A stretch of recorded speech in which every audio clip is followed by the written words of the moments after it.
April 10, 1945. 28,000 feet above Bavaria, Germany. Major Chuck Yeager sees it first, a silver dart streaking across the sky below him, moving faster than anything he's ever seen in the air. No propeller. No engine noise. Just a sleek, swept-wing shape leaving a vapor trail that cuts the sky like a knife wound. The Messerschmitt Me 262. The first operational jet fighter in history, Yeager is flying a P-51 Mustang, the best propeller-driven fighter America has. Top speed, 437 miles per hour. The jet below him is doing over 540. He watches it accelerate away from a formation of B-17 bombers it just attacked. The American escort fighters, Mustangs and Thunderbolts, try to pursue. They have no chance. The Me 262 is already gone, a shrinking dot on the horizon. This is the third time this week Yeager has seen one. Each time, the same result. The jet appears, attacks, and vanishes before Allied fighters can respond. It's not a dogfight. It's a massacre followed by a disappearing act. In the bomber formations, crews are dying. The Me 262 carries four 30mm cannons, weapons powerful enough to tear a B-17 apart with a single burst. The jet slashed through bomber boxes at closing speeds approaching 700 miles per hour, fire for 2 seconds, and escape before anyone can react. The Americans call them blow jobs because of the sound they make, a hollow roar that doesn't sound like any aircraft engine anyone has ever heard. The Germans call them Schwalbe. Swallow. Because they're impossible to catch, Yeager banks his Mustang, trying to follow the jet's trajectory. It's pointless. By the time he completes the turn, the Me 262 is 10 miles away and still accelerating. His wingman, Lieutenant Fred Glover, comes on the radio. "Did you see how fast that thing was moving?" "I saw it." "How are we supposed to fight that?" Yeager doesn't answer. He doesn't have an answer, because the truth is simple and terrifying: in a straight fight, they can't. 300 miles away, at Lechfeld Air Base, Oberleutnant Franz Schall is climbing out of his Me 262, adrenaline still pumping from the mission. Schall is one of the Luftwaffe's top jet aces, 14 confirmed kills, all of them scored in the last 6 weeks flying the 262. He's 26 years old, a veteran of 3 years of air combat, and he's never felt as invincible as he does in this aircraft. For bombers, he reports to his ground crew. Maybe 5. The formation broke apart before I could confirm the last one. His crew chief grins. "They couldn't touch you. They couldn't even see me." Schall pulls off his gloves, lights a cigarette. "By the time their fighters react, I'm already gone. It's not even fair." And it isn't. The Me 262 is a revolution. Twin jet engines, each producing 1,980 pounds of thrust. Swept wings designed in a wind tunnel. A cockpit with visibility better than any piston engine fighter. Armament that can destroy heavy bombers with a single pass. It's 1945 technology in a war still being fought with 1940 aircraft. The Americans have nothing that can match it. The British have nothing. The Soviets have nothing. Germany, battered, bleeding, on the edge of defeat, has deployed the future. And for the Allied bomber crews crossing into German airspace every day, the Me 262 has become a nightmare they can't wake up from. But here's what nobody understands yet: in April 1945, with the war weeks from ending, the Me 262 should have changed everything. Germany had operational jet fighters in July 1944, 9 months before the war ended. 9 months when Allied bombers were still vulnerable, when air superiority was still contested, when the technological advantage should have mattered. If deployed in numbers, if used correctly, if given the resources and support they needed, the Me 262 squadrons could have made the strategic bombing campaign unsustainable. Could have forced the Allies to stop daylight raids. Could have bought Germany time, maybe not enough time to win, but enough to change how the war ended Instead, by May 1945, the Luftwaffe was destroyed. Allied bombers flew in broad daylight with minimal losses. Germany surrendered unconditionally. The fastest fighter in the world didn't save them. This is the story of why. This is the story of how Germany built the future and then lost it to bad decisions, worse timing, and a handful of Allied pilots who figured out the one moment when a jet becomes vulnerable. But before we dive into one of the most fascinating technological races of World War II, I need you to do something right now. Hit that subscribe button. Turn on notifications for WWII battlefields. Here's why this matters. YouTube's algorithm doesn't care about quality. It cares about engagement. And channels like ours, channels dedicated to deep-dive historical storytelling, survive because viewers like you take 2 seconds to subscribe. We're not here to give you surface-level Wikipedia summaries or recycled stock footage with generic narration. We're here to take you inside the cockpits, inside the decisions, inside the moments where technology and tactics collided at 500 miles per hour. Every week, we bring you stories that textbooks skip, the innovations that should have changed wars, the pilots who did the impossible, the weapons that arrived too late or too early or in the wrong hands. The Me-262 is one of those stories, a weapon so advanced it should have been unstoppable, flown by pilots who believed they were invincible, defeated by a combination of strategic stupidity and tactical brilliance that you won't believe until you hear it. So subscribe. Join the 150,000 viewers who've already made WWII battlefields their home for the most detailed, most immersive World War II content on YouTube. Because what comes next, the race to build the jet, the political interference that crippled it, and the moment Chuck Yeager figured out how to kill something that couldn't be caught, is a story you need to hear in full. Now, let's get back to April 1945. Germany has deployed the future. The Allies are still flying propellers. And somehow, impossibly, the jets are losing. April 1945. Third Reich Aviation Ministry, Berlin. The ministry building is damaged, windows blown out from Allied bombing raids, walls cracked, half the offices abandoned. But in the basement conference room, Luftwaffe commanders are gathered around a table covered with performance reports from Me-262 squadrons. The numbers are staggering. The Me-262 has a kill ratio of 5-to-1 against Allied fighters. When intercepting bombers, the ratio climbs to 10-to-1. Pilots transitioning from piston-engine fighters to jets report the same thing. The speed advantage is overwhelming. Allied fighters can't catch them. Allied bomber gunners can't track them, but there's another set of numbers on that table. Numbers that don't match the performance data. Production: 1,430 Me-262s built by April 1945. Operational: fewer than 200 jets actually flying combat missions at any given time. Losses: not from combat.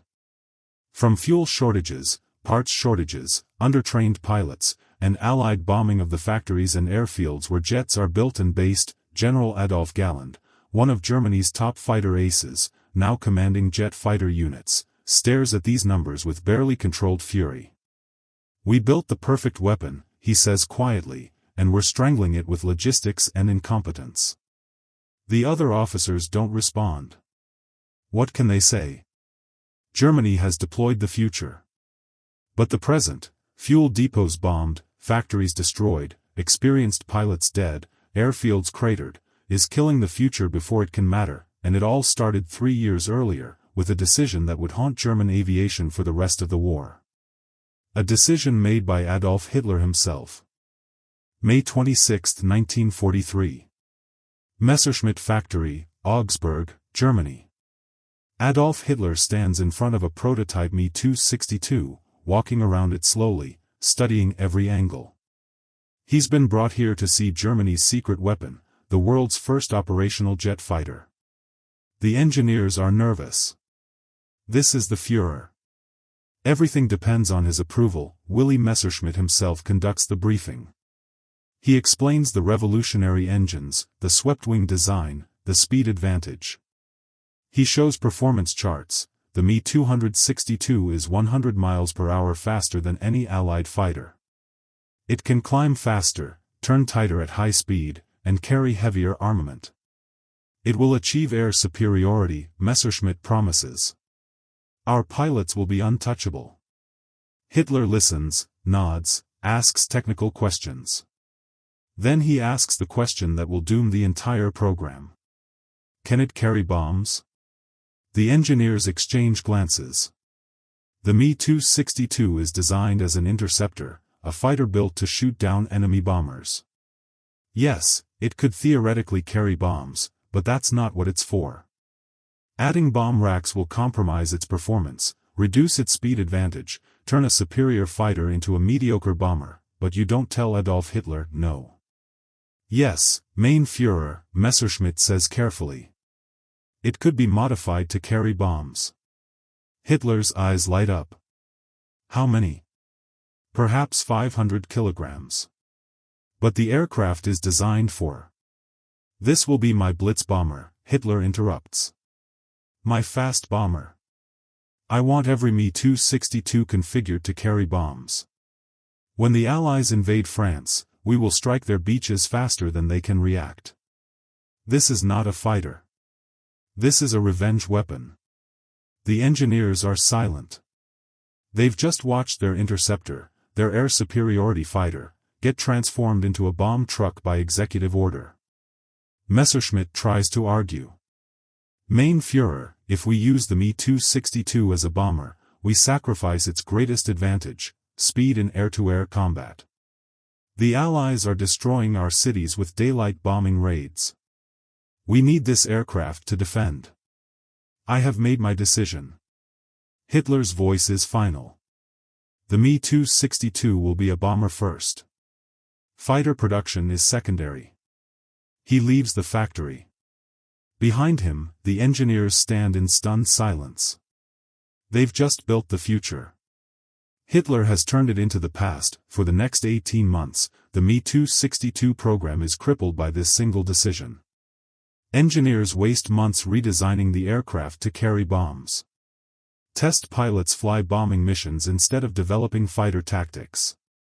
Production is delayed while factories retool for the bomber variant. Meanwhile, Allied bombing raids intensify.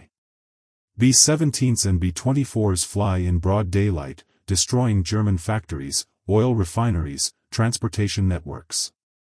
The Luftwaffe's conventional fighters, Bf-109s and Fw-190s, are being overwhelmed. Germany desperately needs the Me-262 as an interceptor, but Hitler has ordered it as a bomber. General Adolf Galland, inspector of fighters for the Luftwaffe, is watching Germany's air defenses collapse in real time. He's one of the most experienced fighter pilots in the world, 104 confirmed kills, veteran of the Battle of Britain, commander who understands both tactics and technology. And he's furious. November 1943. Galland requests a meeting with Hitler. He brings performance data, loss reports, intelligence assessments. He explains that Germany is losing the air war. Allied bombers are destroying German industry. The only weapon that can stop them is the Me-262, but only if it's used as a fighter. Hitler refuses to change his order. The Me-262 is a bomber, he repeats. When the invasion comes, it will be decisive.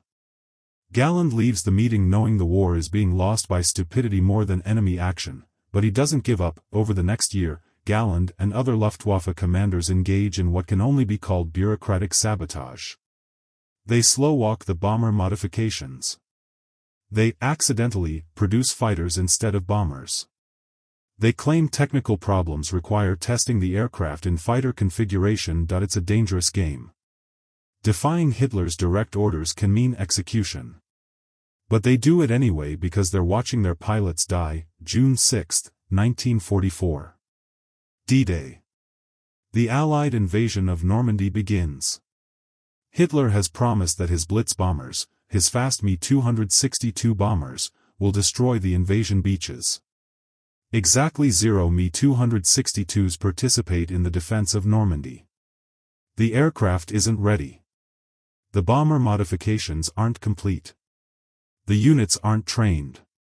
The logistics aren't in place. Hitler's revenge weapon is still on the drawing board while Allied forces establish a beachhead in France. By July 1944, the situation is desperate enough that even Hitler can't ignore reality. Galland finally receives permission to deploy the Me-262 as a fighter. But 18 months have been lost. 18 months when Germany could have been building jet fighters, training pilots, establishing tactics. Instead, they wasted those months trying to turn an interceptor into a bomber because one man couldn't admit he was wrong. July 1944. The first Me-262 fighter unit becomes operational, Commando Nowotny, commanded by Major Walter Nowotny, a fighter ace with 258 confirmed kills. Nowotny handpicks his pilots, experienced fighters, the best Germany has left. They begin flying combat missions against Allied bomber formations. The results are immediate and devastating. The Me-262 attacks bomber formations at speeds the Americans have never encountered. B-17 gunners trained to track targets moving at 250 miles per hour. The Me-262 approaches at over 500. By the time gunners acquire the target and start firing, the jet is already past them. The 430mm cannons are catastrophically effective. A single burst can destroy a heavy bomber. Nowotny's pilots develop a tactic: approach from ahead and above, dive through the formation at maximum speed, fire a 2-second burst, and escape before escort fighters can react. In 3 months, Commando Nowotny shoots down 22 Allied bombers with minimal losses. 22 victories sounds small. But consider what it represents: a tiny unit of experimental aircraft, flown by pilots still learning jet tactics, achieving a kill ratio that should be impossible. Now imagine what would have happened if Hitler had approved fighter production 18 months earlier. If Germany had deployed 500 Me-262s in early 1944 instead of 50 in late 1944. The strategic bombing campaign might have become unsustainable. The Allies might have been forced to abandon daylight raids. The war might have taken a very different course, but Hitler's decision cost Germany that time. And in war, you don't get second chances. November 8, 1944. Major Walter Nowotny is killed. He's flying his Me-262 near Osnabrück when engine failure forces him to reduce speed. American P-51 Mustangs, which can't catch a healthy Me-262, jump him while he's vulnerable. He crashes and dies in the wreck. Commando Nowotny is disbanded. The unit's mission is handed to a new formation, Jagdverband 44, commanded by Adolf Galland himself. Galland has finally had enough. In January 1945, he's relieved as inspector of fighters after repeatedly criticizing Luftwaffe leadership. Instead of being court-martialed, he's given command of a Me-262 unit. It's meant as punishment, a way to sideline him. Instead, Galland turns it into an opportunity. He handpicks the best pilots Germany has left. Not rookies. Not undertrained replacements. Veterans. Aces. Men with hundreds of combat missions and dozens of kills. Pilots who understand that the Me-262 isn't just fast, it requires completely different tactics. By March 1945, JV-44 is operational. Galland's pilots start scoring kills immediately. The unit shoots down 45 Allied aircraft in 2 months with fewer than 50 pilots. The Americans are terrified. The P-51 pilots, the elite escort fighters who've dominated German airspace for a year, suddenly face an opponent they can't catch and can't fight, but there's a problem. Actually, several problems. Fuel shortages mean jets sit on the ground. Parts shortages mean aircraft can't be repaired. Allied bombing has destroyed the factories producing engines. The training pipeline has collapsed. New pilots get minimal jet experience before being thrown into combat. And then there's the most critical vulnerability of all. The one that Chuck Yeager is about to exploit, April 1945. Yeager has been watching the Me-262s for weeks, studying their patterns. He can't catch them in flight. Nobody can. But he's noticed something. Jets don't just appear in the sky. They have to take off. And they have to land. And when they're taking off or landing, they're slow. Vulnerable. That's when Yeager starts hunting airfields. Other Allied pilots are still trying to dogfight the Me-262s, still trying to chase them down in the air. Yeager realizes that's pointless. You don't fight the jet where it's strong. You fight it where it's weak. On the runway. In the landing pattern. During the 30 seconds when a 540-mile-per-hour fighter is moving at 150 miles per hour with its wheels down and its pilot focused on not crashing, that's when you kill it. April 10, 1945. Yeager is leading a flight of P-51s near Munich when he spots a Me-262 in the landing pattern at a Luftwaffe airfield. The jet is low, slow, landing gear extended. The German pilot is focused on the runway, preparing to touch down. Yeager doesn't hesitate.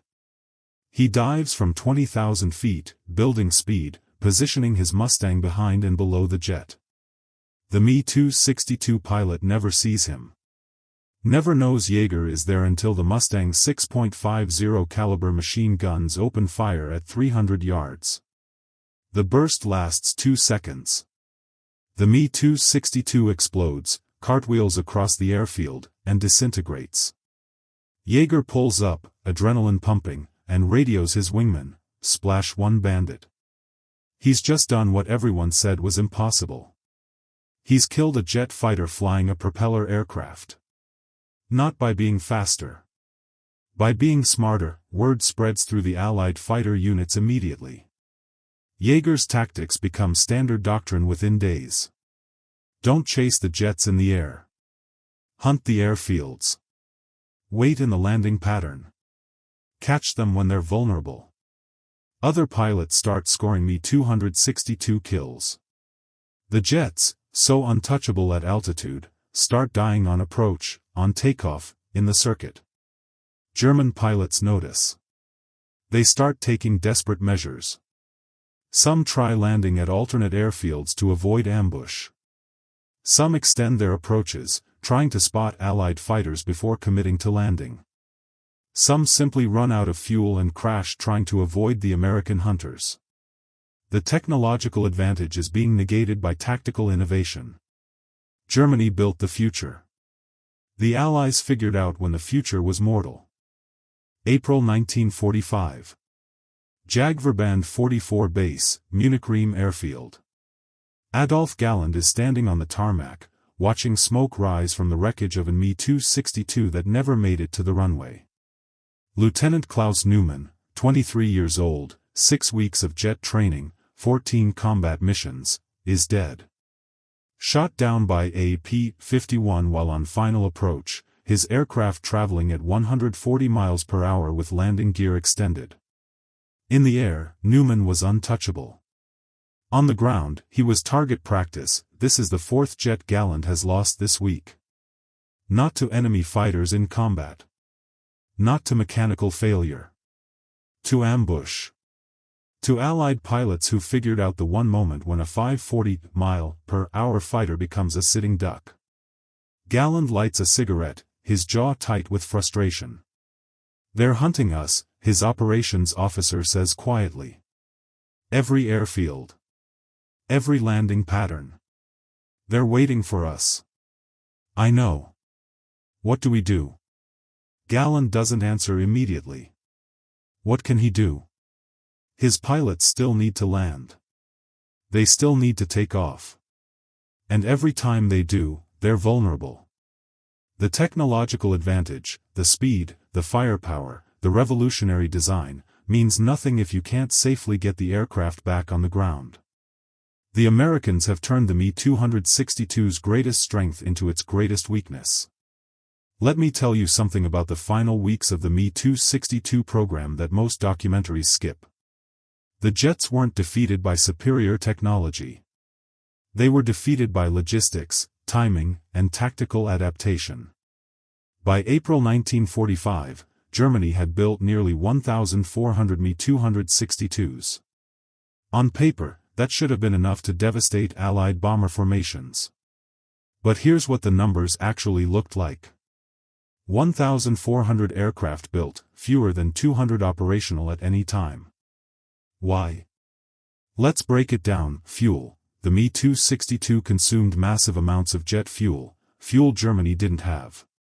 By April 1945, Allied bombing had destroyed most of Germany's synthetic fuel plants.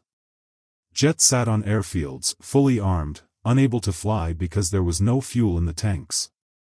Engines. The Jumo 004 engines that powered the Me-262 had an operational lifespan of 10 to 25 hours. Then they needed complete replacement. Germany was producing engines, but Allied bombing raids kept destroying the factories. Pilots would finish a mission, land safely, and then wait days or weeks for a new engine. Airfields. Every Me-262 base was under constant attack. Allied fighters strafed runways. Bombers cratered taxiways. Ground crews worked at night, filling craters, only to watch them get bombed again the next morning. Pilots. This was the real killer. Training a jet pilot takes time Germany didn't have. Experienced fighter pilots could transition to jets with 30 to 40 hours of training. But by 1945, experienced pilots were dead. The replacements were kids with 40 hours total flight time, being thrown into Me-262 cockpits with minimal training, and undertrained pilots in advanced aircraft die fast. The Me-262 required smooth, precise handling. The engines were temperamental, too much throttle too quickly, and they'd flame out. The landing speed was higher than any fighter these pilots had flown. One mistake, and you were dead. April 25, 1945. JV-44 loses 3 aircraft in a single day. One pilot, 18 years old, 12 hours in the Me-262, crashes on takeoff when his engine fails. He survives, but the aircraft is destroyed. The second pilot runs out of fuel trying to reach an alternate airfield after his primary base comes under attack. He attempts a dead-stick landing, overshoots the runway, and dies in the crash. The third pilot is shot down by a P-51 while landing. The American fighter was waiting in the circuit, invisible against the ground clutter, and opened fire at 200 yards. The Me-262 never had a chance. 3 jets. 3 different ways to die. None of them in actual air-to-air combat. This is how Germany loses the future, not in dramatic dogfights. Not in technological defeat. But in grinding attrition, fuel shortages, parts shortages, undertrained pilots, and American fighters who've learned to hunt the one moment when the impossible becomes vulnerable.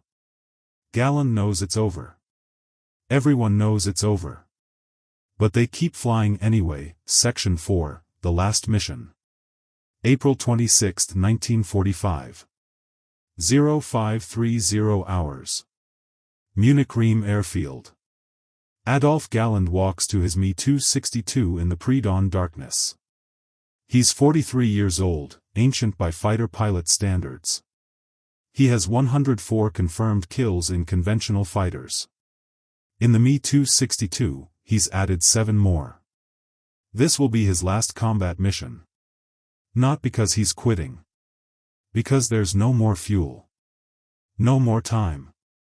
The Americans are 30 kilometers away. The war has days left. His crew chief, a mechanic who's been with him since 1943, salutes. Fueled and armed, her general. Both engines tested. You're clear to fly. Galland nods, climbs into the cockpit. The checklist is automatic now: canopy closed, engine started, instruments checked. The twin Jumo 004 engines wind up with that distinctive hollow roar that no piston engine ever made. He taxis to the runway, gets clearance, and pushes the throttles forward. The acceleration is still startling, even after months of flying jets. The Me-262 rockets down the runway, lifts off, climbs at an angle no propeller fighter can match. Within 90 seconds, Galland is at 20,000 feet. He's flying alone this morning. Most of JV-44 is grounded, no fuel, no parts, no aircraft. But there's one last bomber formation heading toward Munich, and Galland intends to meet at 0620 hours. He spots them, 30 B-26 Marauders, escorted by P-51 Mustangs. Galland doesn't hesitate. He's done this 100 times before. Approach from high and ahead, dive through the formation, select a target, fire a 2-second burst, escape before the escorts react. He pushes the nose down, building speed. 450 miles per hour. 500, 540.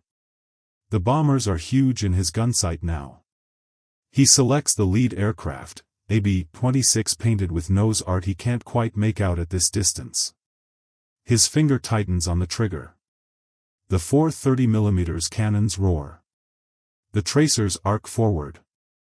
The B-26's left wing disintegrates. The bomber rolls, tumbles, breaks apart. Galland is already past the formation, pulling up, gaining altitude, checking his mirrors for pursuing fighters. There, two P-51s, far behind, trying to follow. Pointless. He's already 3 miles away and accelerating. He banks the Me-262, heading back toward Munich. That's when he feels the engine vibration. The left Jumo 004 is losing power. The RPM gauge is dropping. Galland immediately reduces throttle on both engines, trying to diagnose the problem. But there's no time. The engine isn't just failing, it's dying. He has maybe 5 minutes of flight time left. Maybe less. The airfield is 15 kilometers away. He might make it. If the engine holds. If the Americans aren't waiting. Galland switches his radio to the tower frequency. Munich Control, this is Galland. I have an engine failure. Requesting priority landing. Acknowledged, Her General. Runway clear. No enemy aircraft reported in the area. He begins his descent. The Me-262 is still flying, but it's sluggish now, heavy, the left engine barely producing thrust. He drops the landing gear. Extends the flaps. Lines up on final approach. The airfield is ahead, 1,000 meters, then 500, then 200. Almost there. That's when he sees them. Two P-51 Mustangs. Low. In the weeds. Waiting. Galland has maybe 3 seconds to decide. He can try to abort the landing, retract gear, go around, hope the dying engine gives him enough power to climb. But that means exposing his belly to the American fighters. And he's slow. Vulnerable. Or he can commit to the landing. Get the aircraft on the ground. Hope the Americans miss. Hope he can brake in time. He makes his decision that he keeps the approach. Commits to the landing. The P-51s see him. They're already moving, banking hard, lining up their attack run. Galland crosses the runway threshold at 160 miles per hour. The Me-262's wheels touch concrete. He's down. The Mustangs open fire, tracers rip past his canopy. Rounds hammer into the Me-262's fuselage. The left engine explodes, metal shrapnel, fire, smoke. Galland slams the brakes, fighting to keep the aircraft straight while it's disintegrating around him. The Me-262 skids, shudders, slews sideways. The left landing gear collapses. The aircraft drops onto its wing, grinding across the runway in a shower of sparks and burning fuel. Galland pops the canopy, scrambles out, rolls away from the wreck. Behind him, his Me-262, the aircraft he's flown for 4 months, the fastest fighter in the world, burns on the runway.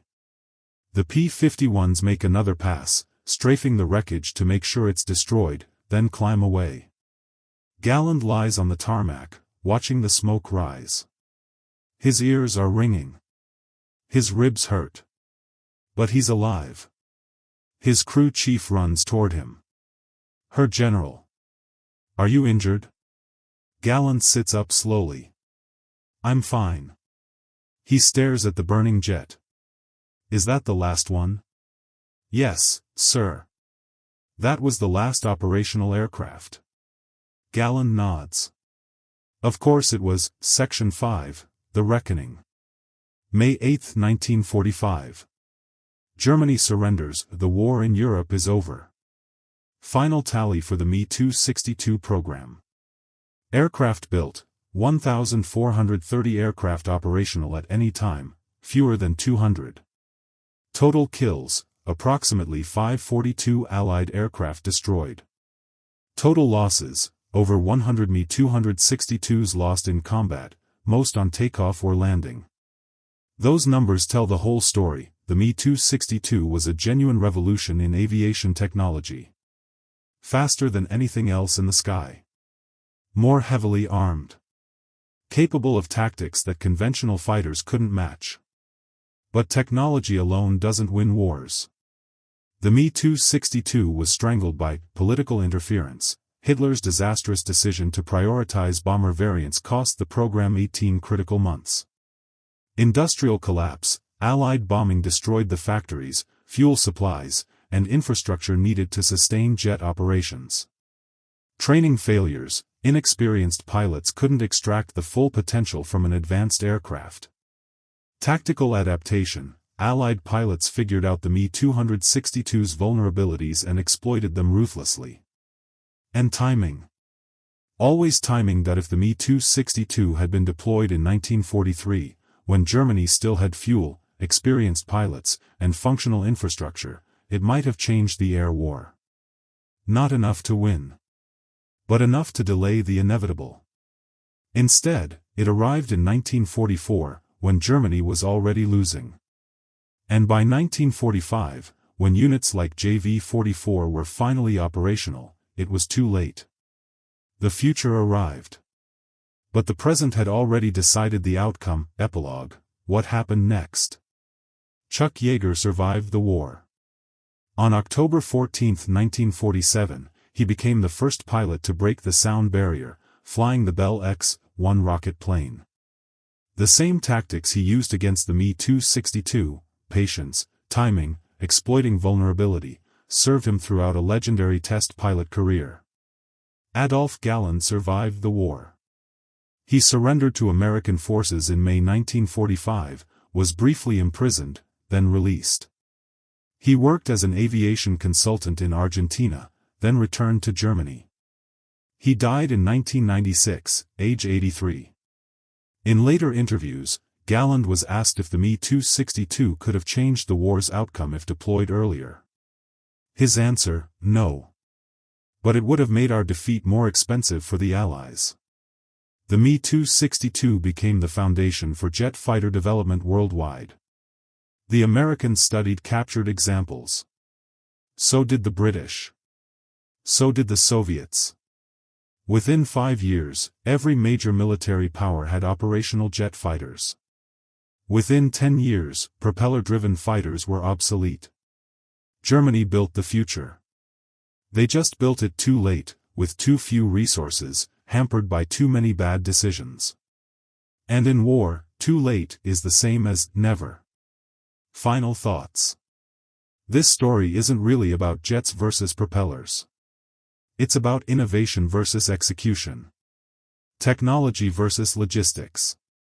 Brilliant engineering versus strategic stupidity. Germany had the Me-262 in 1944. They had the engineers, the designs, the capability to produce it in numbers. But they also had Hitler demanding it be a bomber.